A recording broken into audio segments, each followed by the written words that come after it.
Life has been hard lately. Everything feels heavy. Feels like happiness becomes more elusive. For a 20-year-old something, life makes me way more older because of so much things to give a fact about.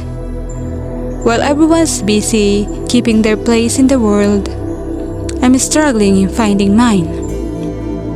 What have I done all this time? I may be walking, yet still arriving nowhere.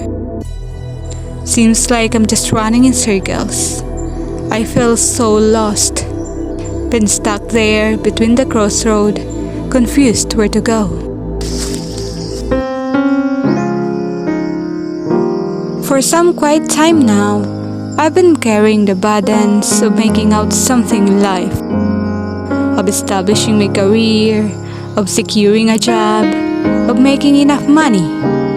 And it's suffocating that sometimes I forget how to really live a life.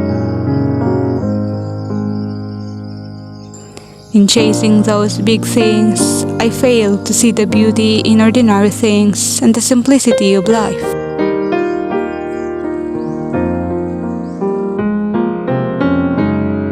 And perhaps you guys too. It's because we're too busy searching a life somewhere where in fact the life we are looking is just right ahead of us. It's just a matter of finding joy in simple things, of appreciating what we already have than finding faults on things we haven't. You see, the reason why we get lost is because we always wanted everything, to the point that we can no longer recognize what we really wanted.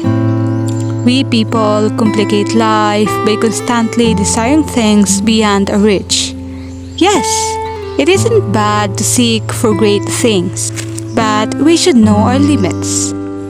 Because in reality, obsessing over great things often make our life miserable.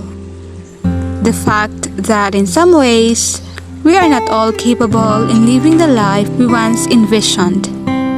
And that's the truth we need to accept, or else we'll be unhappy forever. Thus, along my journey in search for meaning and sense of purpose in life, I learned to let go my desires and accept the reality of life. To just live and enjoy the present, because what we are doing and who we choose to become now will then decide our future. People, don't be too hard on yourself. Slow down and focus more in knowing and building yourself. Because the more you know yourself, the more you'll uncover things that you truly wanted and aspire. When you truly know yourself, it's the time where the negativity stop, the insecurities, the self-pity that keep pulling us down. You will then realize that it's okay to mess up, to not figure out things, to not meet the standard of the society. In fact, we are our own person. It's not necessary to do what others are doing, to achieve what others are achieving, to succeed like how others are succeeding in life. For as long as we keep striving, we can definitely carve our own path that will unravel our destination. So, let's appreciate life the way it is. Yes, life sucks at times, but there are more in it to be grateful about.